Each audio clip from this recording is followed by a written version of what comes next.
मंदाकिनी, ये नाम आते ही भूरी भूरी आंखों वाली और मदमस्त करती मुस्कुराहट वाली राम तेरी गंगा मैली की हीरोइन ही नजर आती है, या फिर दाऊद के साथ छपी उनकी दुबई की फोटो। लेकिन क्या इतना ही है इंट्रो इस ब्रिटिश पिता और मुस्लिम माता की संतान यास्मीन जोसेफ का? नहीं, जानेंगे बहुत कुछ इसी वीडियो में मंदाकिनी के बारे में। आप बने रहिए मेरे साथ वीडियो के अंत तक। नमस्कार, फिल्मी तराना चैनल के एक और मज़ेदार एपिसोड में आप सभी का स्वागत है। यास्मीन का जन्म 30 जुलाई 1963 के दिन उत्तर प्रदेश के मेरठ शहर में हुआ था। मंदाकिनी की मां की जोसेफ के साथ ये दूसरी शादी हुई थी। पहली शादी से उन्हें एक बेटी थी जिसका नाम परवीन खान था। यास्मीन के 2 भाई और एक बहन और थी। यास्मीन के बड़े भाई का नाम है भानु और छोटे भाई का नाम रुस्तम। यास्मीन की बहन का नाम छोटी था। वो डाउन सिंड्रोम से पीड़ित थी और साल 2013 में उसकी मौत हो गई थी। क्योंकि यास्मीन बहुत खूबसूरत थी तो हर कोई उन्हें देखकर यही कहता था कि ये लड़की एक दिन जरूर कोई हीरोइन बनेगी।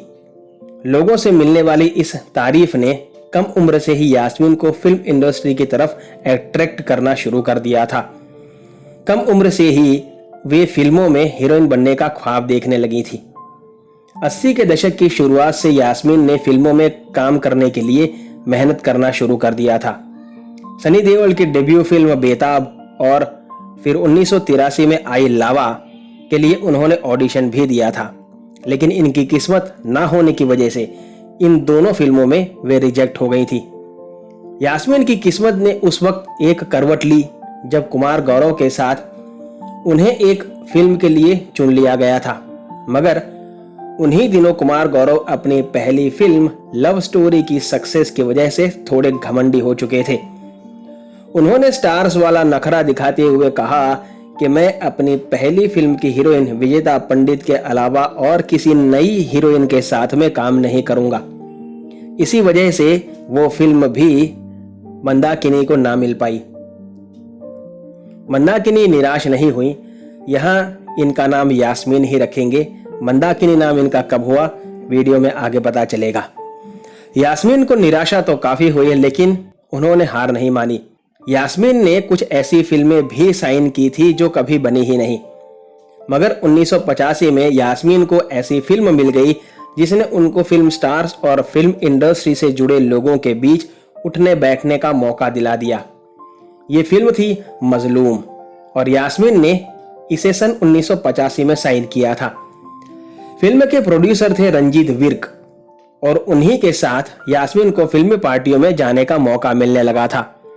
रंजीत विर्क ने यास्मीन को माधुरी नाम दिया था।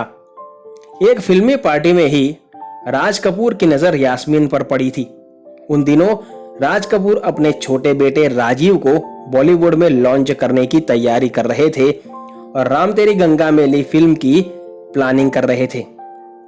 उस फिल्म के लिए उन्हें एक नॉर्थ इंडियन लड़की की जरूरत थी। उन्होंने डिंपल कापड़िया को लगभग साइन कर लिया था, मगर जब राज कपूर ने यास्मीन को देखा तो डिंपल को अपनी फिल्म में लेने का इरादा उन्होंने ड्रॉप कर दिया। राज कपूर ने यास्मीन को राम तेरी गंगा मैली में काम करने का ऑफर दिया, जिसे यास्मीन ने बिना देर किए स्वीकार भी कर लिया। ये राज कपूर ही थे जिन्होंने मेरठ की यास्मीन जोसेफ को मंदाकिनी नाम दिया, वो नाम जो अब उनकी पहचान बन चुका है। राम तेरी गंगा मैली में कुछ ऐसे सीन थे जो बेहद बोल्ड थे, लेकिन मंदाकिनी ने बिना किसी झिझक के वो सीन पूरे परफेक्शन के साथ शूट किए। वो सभी सीन इनके इतने लोकप्रिय हुए कि फिल्म पूरी तरह से मंदाकिनी की फिल्म बनकर रह गई। राम तेरी गंगा मैली बहुत ही बड़ी हिट साबित हुई। उस समय बोल्ड सीन्स देने में सिर्फ 2 ही एक्ट्रेसेस आगे थी। एक थी किमी काटकर और दूसरी थी मंदाकिनी। राजीव कपूर को इस फिल्म की सफलता से कोई फायदा नहीं हुआ। यास्मीन को मिली लोकप्रियता से राजीव कपूर को बहुत बुरा लगा। उन्हें ऐसा लगा जैसे उनके पिता ने ही उनके साथ गलत किया और शायद उन्होंने ये फिल्म सिर्फ मंदाकिनी के लिए बनाई थी और उन्हें तो जैसे साइड में ही कर दिया गया हो। राजीव अपने पिता से काफी नाराज हुए थे। दूसरी तरफ राम तेरी गंगा मैली की सफलता के बाद कामयाबी के शिखर पर पहुंच चुकी थी। बैक टू बैक उन्होंने कई सारी फिल्में साइन की। हालांकि राम तेरी गंगा मैली जैसी कामयाबी मंदाकिनी को फिर दोबारा कभी नहीं मिली। पहली फिल्म के बाद इक्का दुक्का फिल्में ही ऐसी रही जिनमें मंदाकिनी के काम की तारीफ हुई, लेकिन बाकी दूसरी फिल्मों में उनके किरदार बहुत ज्यादा दमदार ही नहीं हुआ करते थे और ज्यादातर फिल्में एक्टर सेंट्रिक ही हुआ करती थी, यानी कि हीरो सेंट्रिक ही हुआ करती थी। अपने फिल्मी करियर में मंदाकिनी ने लगभग 50 फिल्मों में काम किया था। मंदाकिनी का करियर जब अपने पूरे शबाब पर था, उसी वक्त कुछ ऐसा हादसा हुआ उनके साथ जिसकी वजह से उनकी पूरी करियर ही उलट पलट हो गई। उनकी जिंदगी में अचानक से एक ऐसा मोड़ आया और उनका करियर तबाह हो गया।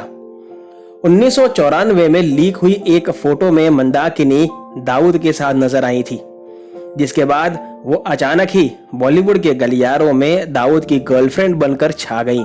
खबरें यहां तक आई कि दाऊद के चलते ही कई फिल्मों में मंदाकिनी को लिया गया था।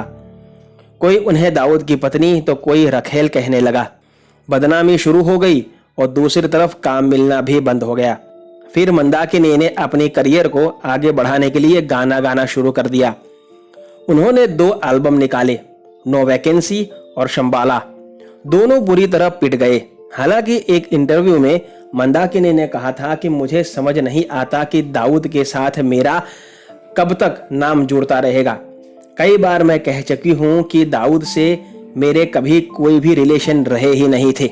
मंदाकिनी जब हर तरह से विवादों में घिर गईं, तो उन्होंने करियर छोड़ एक पूर्व बौद्ध भिक्षु डॉक्टर कग्यूर रिनपोछे ठाकुर के साथ में शादी कर ली, जिन्हें डॉक्टर ठाकुर के नाम से भी जाना जाता है।